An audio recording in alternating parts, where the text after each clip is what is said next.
Não a nós, Senhor, não a nós, mas ao teu nome da glória, por amor da tua misericórdia e da tua fidelidade. Porque diriam as nações, onde está o Deus deles? No céu está o nosso Deus, e tudo faz como lhe agrada. É esse Deus, meus irmãos, que nós servimos, e é esse Deus que nós ouviremos, mediante a sua sagrada Escritura. Por isso, peço que abram a Bíblia de vocês na segunda carta de Paulo aos Coríntios, capítulo 4. 2 Coríntios, capítulo 4.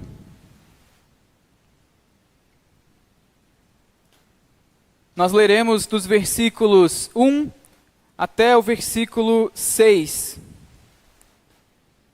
2 Coríntios 4, do 1 ao 6.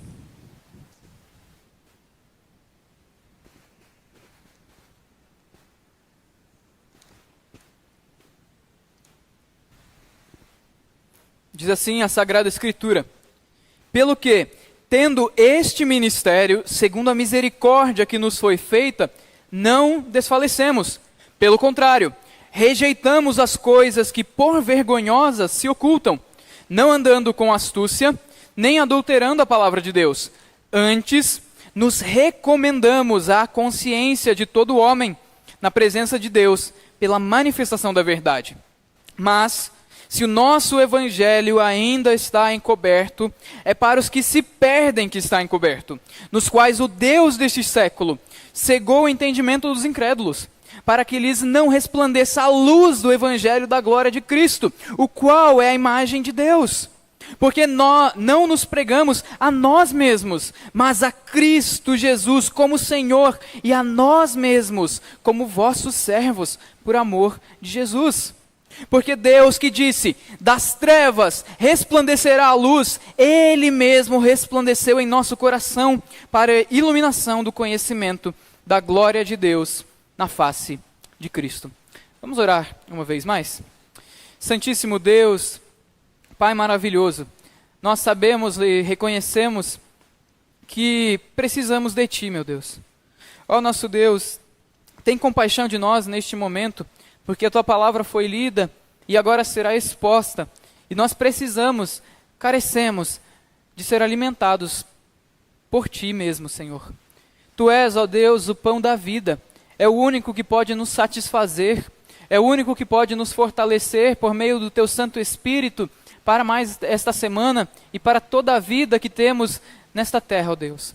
Por isso suplicamos que o Senhor mesmo aplique a Tua palavra ao nosso coração. Que apesar das falhas daquele que a comunica, o Teu Santo Espírito, Senhor, esclareça a nossa mente e assim nos ajude a praticar aquilo que ouviremos nesta noite. Em nome de Jesus. Amém. Meus irmãos, no primeiro livro de Reis, capítulo 19, nós temos uma história interessante acerca do profeta Elias. O grande profeta Elias, tido ali como o símbolo da profecia no Antigo Testamento. Ele aparece no reino do norte, profetizando contra Acabe e contra Jezabel. E acontece no capítulo anterior, no capítulo 18, um dos momentos mais famosos de toda a Escritura. Elias derrota os profetas de Baal, fazendo fogo de Deus descer do céu, e aqueles profetas são exterminados na mesma hora. E qual era a expectativa do profeta? Que com essa manifestação do poder de Deus, Acabe se arrependesse, Jezabel fosse deposta do seu cargo, ou ela mesma se arrependesse, mas não é isso que acontece. Jezabel promete que mataria Elias naquele mesmo dia. Não há quebrantamento, há apenas mais perseguição ao profeta de Deus. Então Elias se dirige para o deserto, e ali nós temos uma das cenas mais tristes, talvez, do Antigo Testamento. O profeta se deita em uma pedra, e ele ora a Deus dizendo: Senhor, não dá mais, não dá mais, me leva, me mata, porque eu não sou melhor do que os meus pais. Completamente desanimado, completamente desalentado, ele se deita naquela pedra e espera a morte. Meus irmãos, vocês já passaram por alguma situação na qual vocês tiveram esse mesmo tipo de desânimo? Na qual vocês cogitaram realmente abandonar tudo? Abandonar talvez até mesmo a Cristo, abandonar a sua igreja, abandonar o Senhor e talvez abandonar a própria vida por causa de um momento extremamente difícil na sua vida? É possível que nós passemos por isso. É possível que muitos de nós aqui agora estejamos passando por situações semelhantes à do profeta Elias, agora mesmo. Mas neste texto, meus irmãos, o apóstolo Paulo nos mostra como, ou qual que era o motivo dele mesmo, mediante a também perseguições e aflições, não desanimar.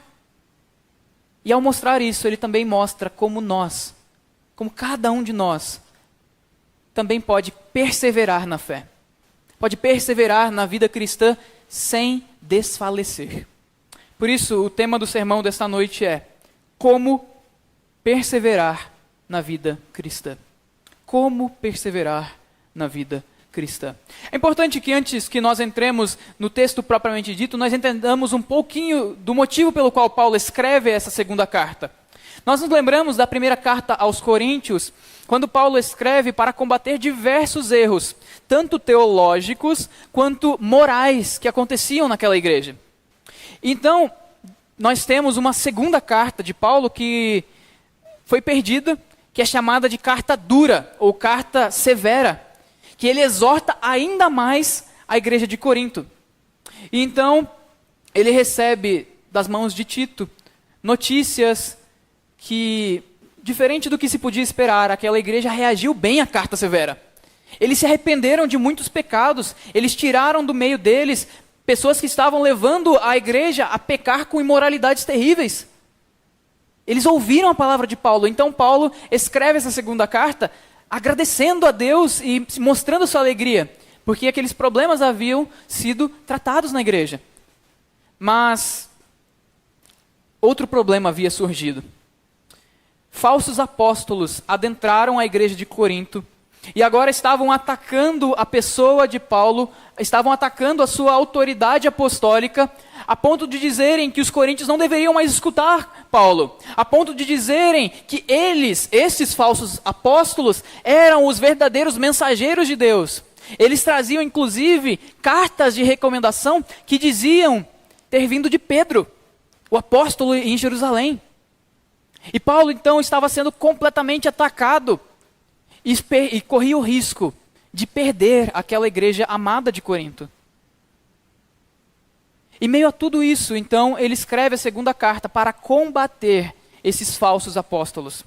E ele faz isso nos capítulos 1 até o 7, basicamente resumindo qual que é o ministério da nova aliança. E esse trecho que nós estamos vendo aqui é um grande resumo do ministério de Paulo e da fidelidade com a qual ele perseverava no Evangelho de Cristo. Ao mostrar, meus irmãos, como ele continuava em seu ministério, apesar da sua oposição com os falsos apóstolos. Ao mostrar como ele continuava fiel a Cristo, Paulo nos dá pelo menos 3 maneiras de perseverar na vida cristã. Portanto, como perseverar na vida cristã? Em primeiro lugar, dos versículos 1 a 2, rejeitando o falso evangelho. Percebam que Paulo começa o capítulo 4 dizendo assim: pelo que, tendo este ministério, segundo a misericórdia que nos foi feita, não desfalecemos. Que ministério é esse que Paulo está dizendo? É um ministério que ele resume basicamente no capítulo 3. É o ministério da nova aliança. No final do capítulo 3, na verdade desde o versículo 7, Paulo já vem tratando sobre a diferença do ministério da lei, da antiga aliança de Israel, e a superioridade do evangelho. Dentre outras coisas, Paulo diz que lá no Sinai, a lei foi dada para a morte. Porque a lei, meus irmãos, não pode conduzir ninguém à vida. A lei, na verdade, mostra o quão pecadores nós somos. A lei diz, não mate. Então nós percebemos que nós somos assassinos. A lei diz, não furte, não roube. E nós percebemos que somos ladrões. O decálogo e toda a lei que é dada no Sinai mostra a nossa corrupção. Mas para que serve a lei então? Para nos levar para a nova aliança em Cristo, para a nossa necessidade de um mediador. A lei é dada para nos mostrar a nossa morte, e a nova aliança é dada para nos mostrar a nossa vida em Cristo.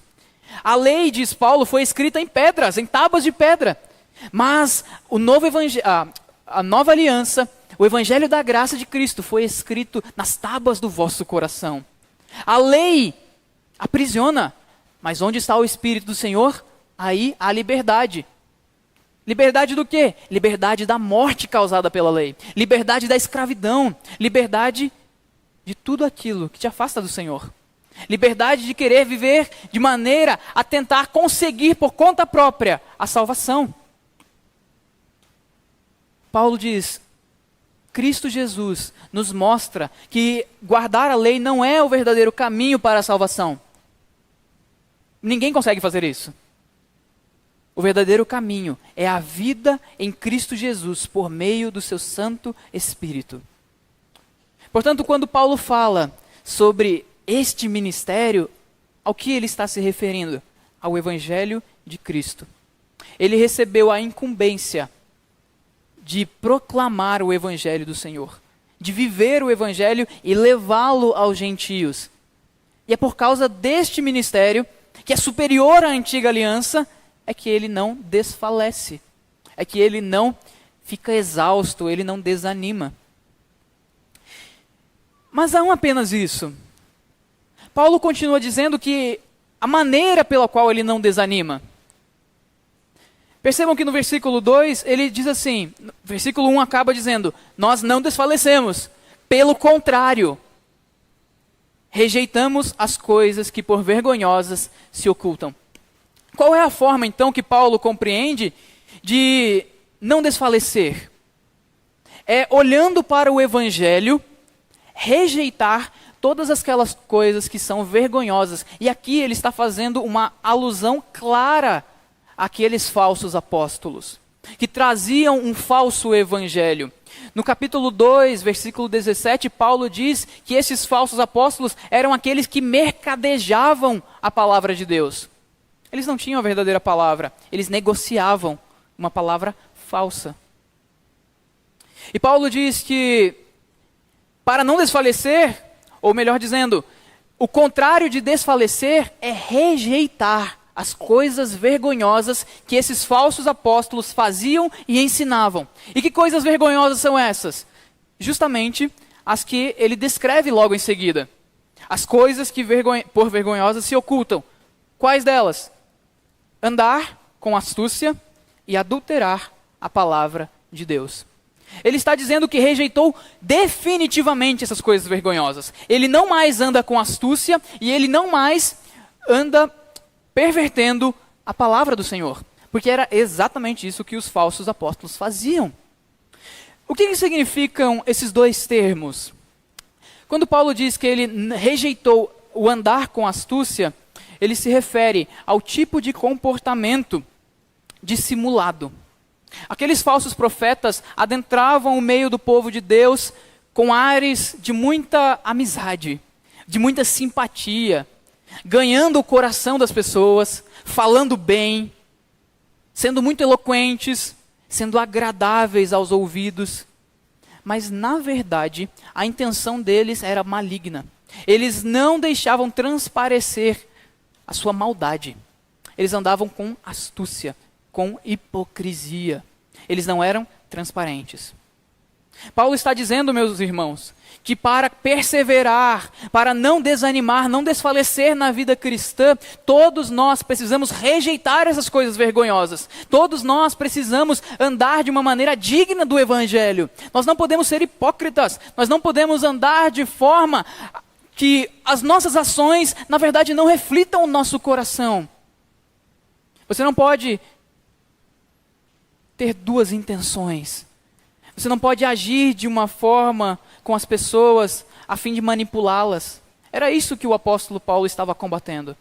Esses falsos profetas eram muito amigáveis, mas as suas intenções eram as piores possíveis. Eles não expressavam no seu comportamento um verdadeiro evangelho.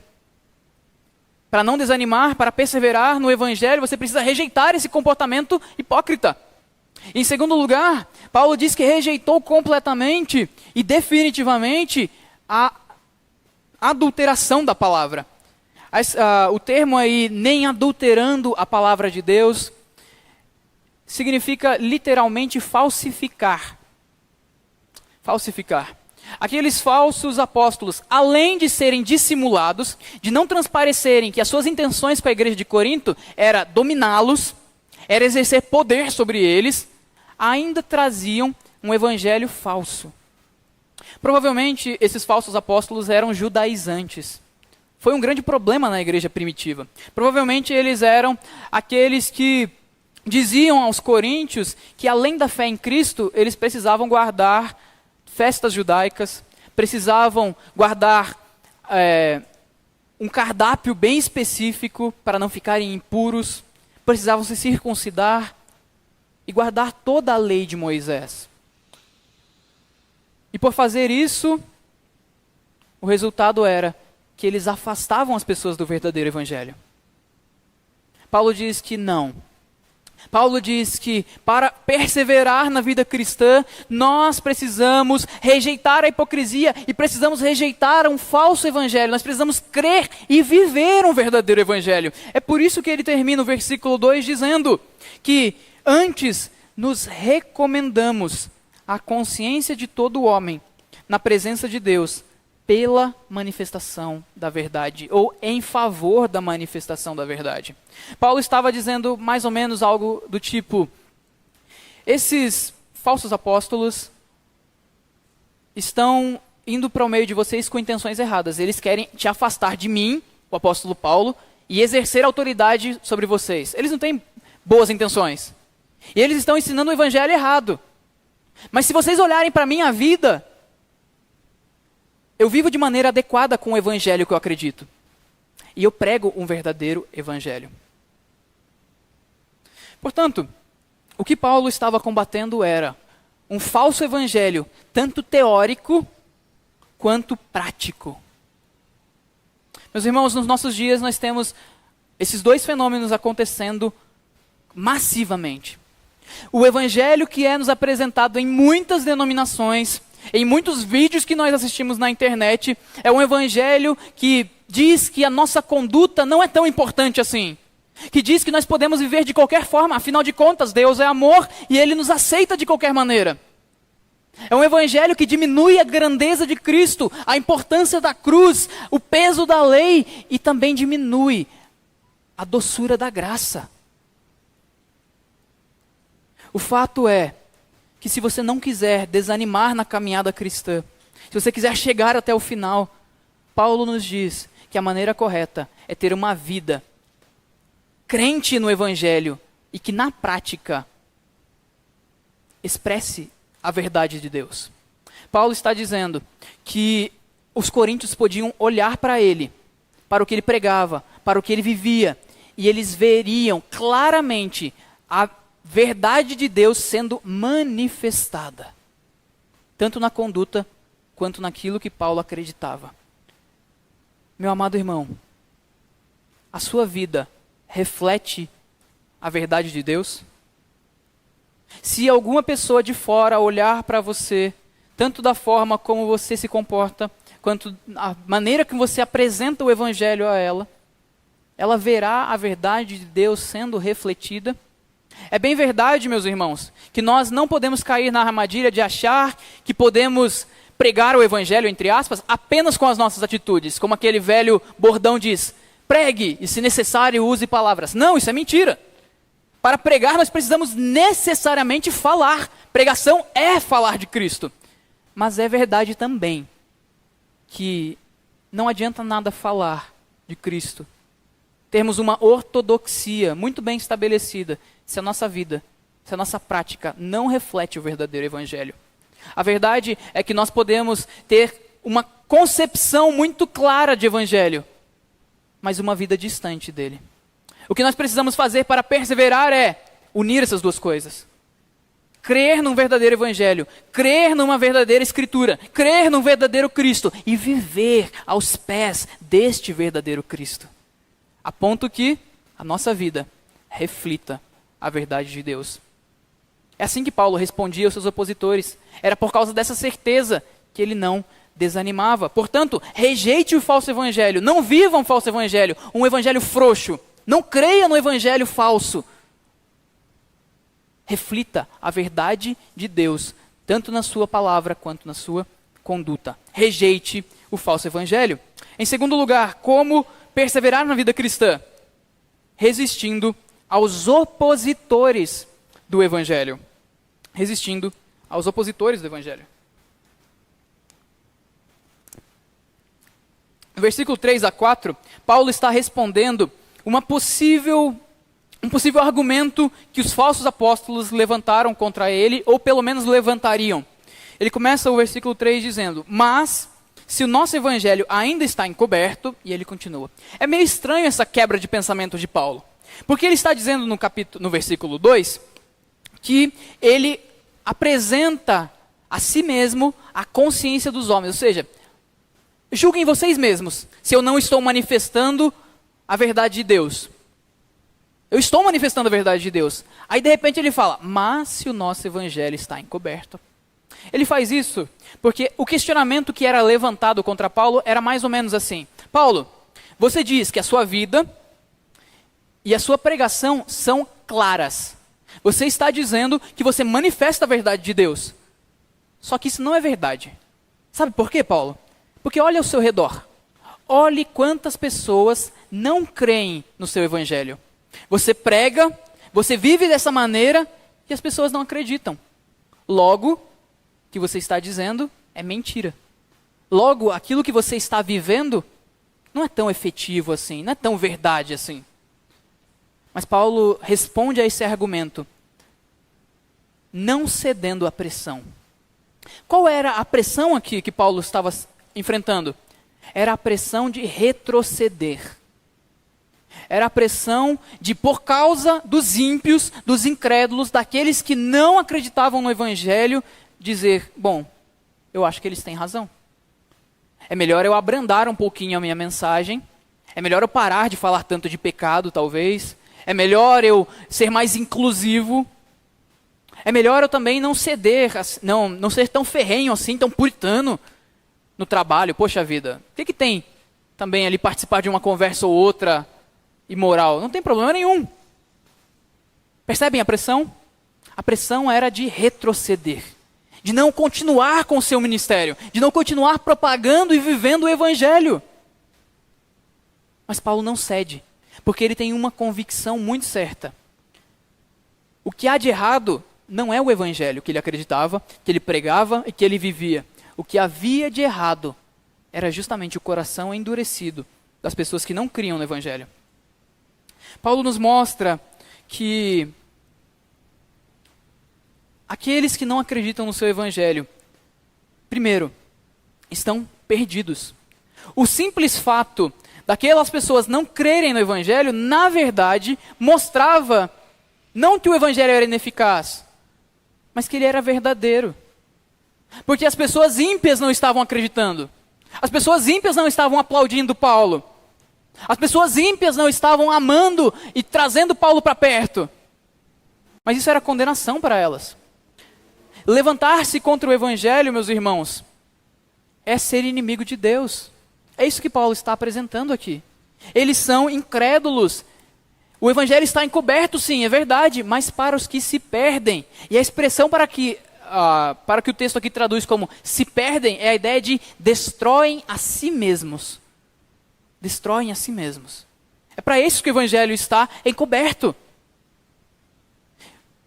Se você não crê no evangelho, você é inimigo do Senhor. Romanos, nos fala exatamente dessa verdade. Em Romanos 5,10, o apóstolo Paulo fala que antes de crermos no Evangelho, nós éramos inimigos de Deus. Essa é a condição natural de todo homem. De todo homem. Paulo então diz, não é verdade que pelo fato de existirem incrédulos, a minha pregação está errada. O meu modo de viver está errado. Não. Estes são os que se perdem. E mais ainda, estes são os que estão cegos por Satanás. Ele continua o versículo 4 dizendo, nos quais o Deus desse século cegou o entendimento dos incrédulos, para que lhes não resplandeça a luz do Evangelho. Ele está dizendo que, Coríntios, prestem atenção. Sabe por que essas pessoas não creem no meu Evangelho? Não é porque eu sou falso, não é porque o que eu prego é mentira, é porque Satanás já cegou o coração deles. Eles não conseguem ver, porque o Deus desse século que está reinando sobre o coração deles, os cegou. Meus irmãos, Satanás continua cegando. Satanás continua enganando, inclusive pessoas que estão dentro da igreja. Como Satanás cega? Ele cega por meio de ideologias falsas. Quantas pessoas estão professando o Evangelho e ao mesmo tempo acreditando em inúmeras ideologias contrárias ao cristianismo? Ideologias ateístas, ideologias materialistas, ideologias que se preocupam apenas com esse mundo. Sabedoria humana. Satanás engana oferecendo prazeres. Satanás engana oferecendo facilidades. E assim, nós vamos aceitando essas ideias, nós vamos praticando essas imoralidadezinhas, nós vamos cedendo a nossa honestidade no trabalho, e quando nós vemos, cegos, já não conseguimos enxergar a beleza do Evangelho. Você pode estar dentro da igreja e vivendo assim, dominado por Satanás. Cristo disse que isso aconteceria, não disse? Quando ele propõe a parábola do joio e do trigo, qual é a grande lição? O joio sempre estará no meio do trigo, até o dia do juízo final. Pode ser que nessa grande plateia haja joio, haja incrédulos. Talvez você seja alguém que está cego por Satanás. Talvez você professe o nome de Cristo e viva como um demônio no seu dia a dia. Pode acontecer. Você está cego. E qual é a intenção de Satanás? Em te oferecer tantas facilidades, em te oferecer tantos prazeres vis, em te oferecer ideologias mentirosas. É para que você não veja o resplendor da luz do Evangelho, da glória de Cristo, que é a imagem de Deus. Satanás não quer que você compreenda o Evangelho. Satanás não quer que você entenda o quão maravilhoso é o nosso Senhor Jesus Cristo. E essa expressão que Paulo usa aqui é preciosa, meus irmãos. Para que não resplandeça o Evangelho, a luz do Evangelho, da glória de Cristo, que é a imagem de Deus. Paulo está nos mostrando que o Evangelho mostra a verdadeira imagem de Deus. E imagem de Deus, meus irmãos, é um tema muito central na Escritura. Vejam, é o grande conflito da humanidade, é restaurar a imagem de Deus no homem. Adão foi criado com toda a glória da imagem de Deus. Ele é a coroa da criação, nós ouvimos isso. E é verdade. A imagem de Deus o criou. Mas qual é o problema? Adão caiu. E a imagem de Deus foi corrompida no seu ser. Não foi totalmente perdida, é verdade, mas foi corrompida, já não brilha mais. Então vem a lei, lá no Sinai. E quando a lei vem, o que acontece? Nós temos uma manifestação gloriosa. Mas a imagem de Deus não é restaurada naquele povo. Porque era algo tão aterrador que somente Moisés pôde subir. E quando ele desceu, a glória da imagem de Deus não foi vista. Por quê? Ele usava um véu. A lei era transitória. E por seu caráter não conseguia levar o homem à perfeição. Como eu disse, só mostrava a imperfeição do homem. Não é pela lei que você recupera a imagem de Deus. É por isso que nós precisamos de Cristo. O Evangelho revela a imagem de Cristo, revela o próprio Cristo, a imagem de Deus viva, impressa, perfeita. Cristo é aquele que revela o Deus perfeitamente. Ele é capaz de revelar a natureza de Deus. Ele é capaz de revelar o Deus que de outra forma nós não conheceríamos. Ele é o Deus eterno. Ele veio a nós e agora, por causa da sua morte na cruz, Ele, por seu Espírito, faz o que em nós? Recupera aquela imagem que lá no Éden foi perdida. Quando nós cremos em Cristo, quando nós cremos no Evangelho, o que acontece conosco? Nova criatura. Então nós começamos um processo de cada dia mais sermos moldados à imagem de Cristo. Mas qual é o grande perigo? Qual é a grande pressão que você como indivíduo, que nós como igreja enfrentamos? É abrir mão desse evangelho, é ceder. É olhar para as oposições, tanto da nossa vida pessoal, quanto as oposições do mundo, e então começar a abrandar o evangelho. Ceder princípios, aceitar coisas que nós não deveríamos aceitar. Meus irmãos, a nossa missão enquanto igreja é pregar o verdadeiro evangelho de Cristo. Porque é só o evangelho de Cristo que revela essa glória. É por isso que Satanás é tão empenhado em destruir a pregação. É por isso que Satanás é tão empenhado em fazer com que nós não compreendamos a Sagrada Escritura. Mas Paulo não cede a isso. Paulo diz, não, se eu abrir mão do evangelho, eu nunca vou conseguir perseverar na caminhada cristã. É só o evangelho que pode nos manter firmes. É só o evangelho que pode nos fazer avançar. É só o evangelho. Por quê? Nele, Cristo, a imagem de Deus, é manifestada. Portanto, não ceda aos seus princípios. Não ceda às oposições. Não ceda à desonestidade. Não ceda ao falso evangelho. Rejeite os opositores do evangelho. Rejeite. Resista a eles. Resista aos seus oponentes. Não abra mão de Cristo. Porque abrir mão do evangelho é abrir mão do nosso Senhor. Se você abrir mão do evangelho, você vai perecer durante a caminhada. Portanto, como perseverar na vida cristã?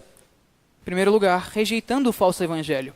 Em segundo lugar, resistindo aos opositores do evangelho, não deixando que eles atrapalhem a sua caminhada. Que eles façam você ceder os princípios cristãos. Em terceiro lugar, reconhecendo que Cristo é o centro do evangelho. Reconhecendo que Cristo é o centro do evangelho.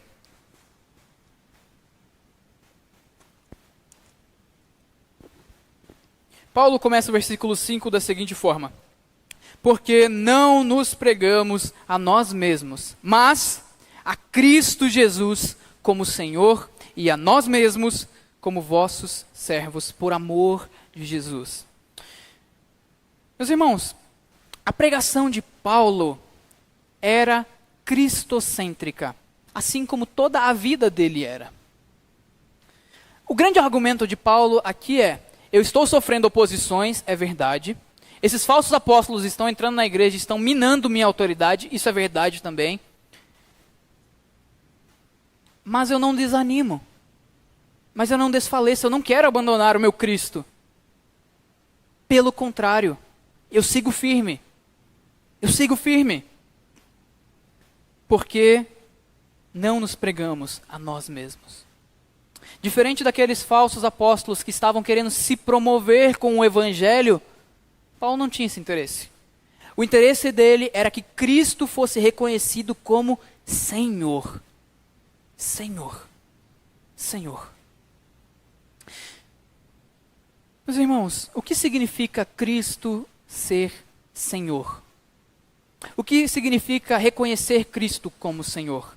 Ora, significa que em nossa vida particular, nós esquecemos de nós mesmos, a ponto de sermos escravos uns dos outros. A palavra aqui traduzida por servos é literalmente escravos. Paulo está dizendo o seguinte: eu não quero a minha própria glória, eu não quero ser o centro da igreja de Corinto, eu não quero ser o centro do evangelho, porque o centro do evangelho é Cristo Jesus, Ele é o Senhor, e Ele precisa ser o Senhor da sua vida.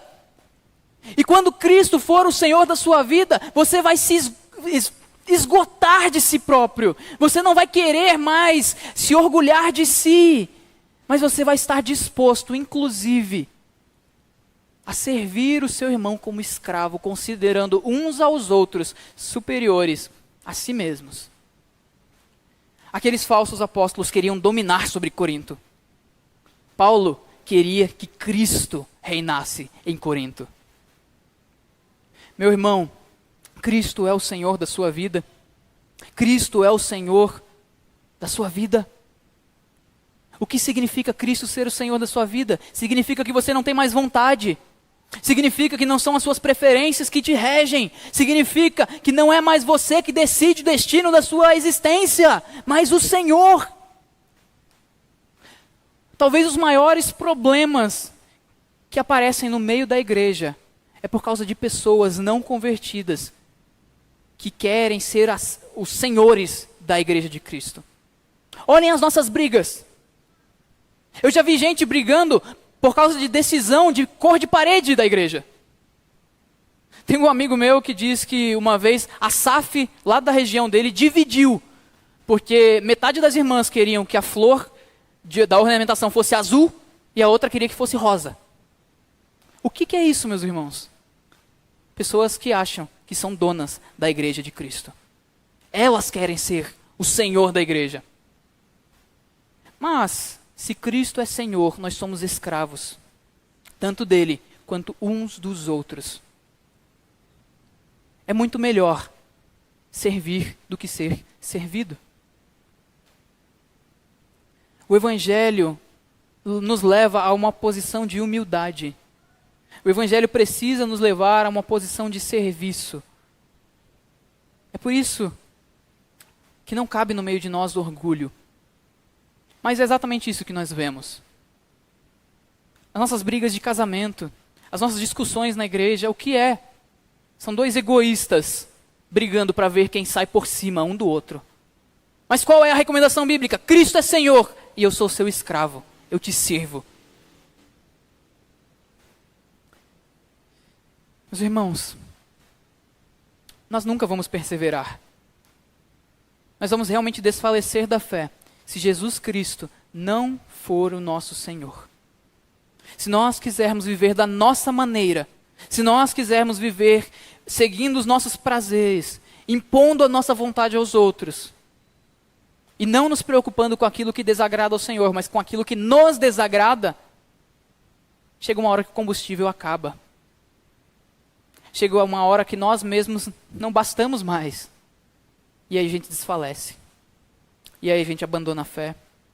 Ou então a gente pode até não sair da igreja, mas a gente vive sem Cristo, sem esperança, amargurado com os irmãos, amargurado com a família, porque Cristo não é o nosso Senhor. Você nunca vai perseverar até entender que Cristo é o centro do universo, da igreja e o centro do seu coração. E não você. Não é o que você quer, é o que Cristo quer. Isso é tão difícil. Mas a graça do Senhor nos capacita a isso. Porque olhem como o apóstolo Paulo termina esse texto. É glorioso o jeito que ele termina. Sabe por quê? Eu prego Cristo como Senhor, a ponto de me considerar escravo de vocês? É porque Deus, que disse, das trevas resplandecerá a luz, Ele mesmo resplandeceu em nosso coração, para a iluminação do conhecimento da glória de Deus, na face de Cristo. Paulo está dizendo que o motivo dele pregar Cristo, do motivo dele considerar e reconhecer Cristo como centro do Evangelho e como centro da sua vida, é porque Deus iluminou o seu coração para isso. A alusão que Paulo faz aqui é dupla. Ele está se referindo primeiramente à criação. E disse Deus, haja luz, e houve luz. Paulo está dizendo que a mesma coisa, ou algo semelhante ao que Deus fez lá na criação, Ele faz no coração de cada um de nós, quando reconhecemos Cristo como Senhor. Ele está recriando a nossa humanidade, Ele está recriando o nosso coração, Ele está lançando luz onde não havia, Ele está purificando o nosso coração imundo. Ele está recriando, Ele está dando luz. E aqui parece realmente que Paulo está fazendo também uma alusão, não apenas à conversão como modo geral, mas à sua própria conversão. Como Paulo foi convertido? Estava indo para o caminho de Damasco, então uma luz do céu brilha. E aquela luz cega os seus olhos, é verdade, mas ilumina o seu coração. E quando Paulo está descrevendo a sua conversão, em uma de suas defesas, lá em Atos 26, ele diz que aquela luz o enviou para ser também aquele que levaria os gentios das trevas para a luz. É por causa da iluminação de Cristo em nosso coração que nós podemos reconhecê-lo como centro da nossa vida. É um milagre, é um grande milagre. E o que significa Cristo brilhar em nosso coração? Significa que agora nós olhamos para o Evangelho, não mais como um corpo de doutrinas morto, mas como a própria face do nosso Senhor. E essa face de Cristo ilumina o nosso coração, humilha o nosso orgulho, acaba com a nossa resistência e nos faz servos uns dos outros e dele próprio. Cristo brilha em nosso coração. Mas isso só pode acontecer se você entender que Cristo é o centro do Evangelho. É se você olhar para a Escritura não como um livro morto, mas como aquele que te revela o seu Redentor. O seu Redentor. Meu irmão, Cristo já brilhou em seu coração, Deus já brilhou em seu coração, a ponto de você amar a glória de Cristo mais do que todas as coisas. Pensem por um momento. Qual é a coisa que vocês mais amam nesse mundo? Precisa ser Cristo. Precisa ser o seu Senhor. Precisa ser a face de Cristo revelada no Evangelho. É só assim que você pode perseverar. Nós podemos resumir todo esse ensinamento de Paulo nesse trecho em como não desfalecer na seguinte expressão: olhe para o Evangelho, creia, veja a face do seu Senhor, a face de Cristo que é gloriosa, a face de Cristo que é suficiente, porque amando a Cristo, você terá forças para conseguir, para prosseguir. Portanto, concluindo, como Elias, lá no deserto, teve suas forças reanimadas, Deus faz o profeta levantar daquele sono, leva ele até o monte Horebe, e ali Deus se revela ao profeta. Se revela ao profeta. Meus irmãos, Cristo é a nossa perfeita revelação. Cristo é a nossa perfeita revelação. É só olhando para Cristo que nós poderemos perseverar. Eu sei que as lutas vêm. Eu sei que as oposições, quando você tenta viver o Evangelho, são grandes. Eu sei, meus irmãos, que por sermos uma igreja bíblica, seremos perseguidos neste mundo. Mas não desanime, olhe para Cristo. O autor aos Hebreus diz, olhando firmemente para o autor e consumador da nossa fé. É assim que se persevera, é assim que não se desfalece. É assim que você vai continuar na caminhada cristã, por mais dolorosa que ela seja. Cristo vai te fortalecer. Vá até o Evangelho, vá a essas preciosas páginas, leia a sua Sagrada Escritura, ame a Sagrada Escritura, creia em Cristo Jesus, veja a face dele revelada aqui e prossiga até aquele dia, meus irmãos, que os céus se abrirão para você e você verá a face de Cristo frente a frente. Você o verá com seus próprios olhos, e ali, meus irmãos, já não haverá mais choro, já não haverá mais pranto, mas haverá a glória de Cristo perfeitamente revelada em você, e você será tal qual Ele é. Mas prossiga, é só crendo no Evangelho, é só olhando para o seu Senhor. Como perseverar na vida cristã? Olhe para o Evangelho, porque no Evangelho você encontra a face do nosso Senhor. Que Ele nos ajude. Amém.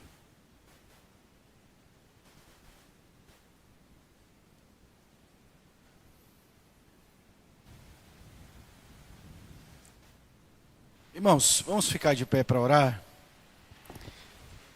Todos os quais aqui estamos, precisamos de ânimo do Senhor para perseverar no Evangelho. Diante da hostilidade do mundo, dos falsos ensinos que nos cercam, é exatamente o que hoje ouvimos na palavra de Deus. Precisamos crer no Evangelho, seguir a Santa Escritura, levantando os nossos olhos e fitá-los em Jesus para avançar. Ó Pai Santo, nós te agradecemos, porque hoje fomos lembrados a uma marca muito preciosa da tua igreja, a igreja que de fato persevera. Percalços nos sobrevêm, nós experimentamos, ó Deus, tentações, mas Pai, nos ajude a avançar.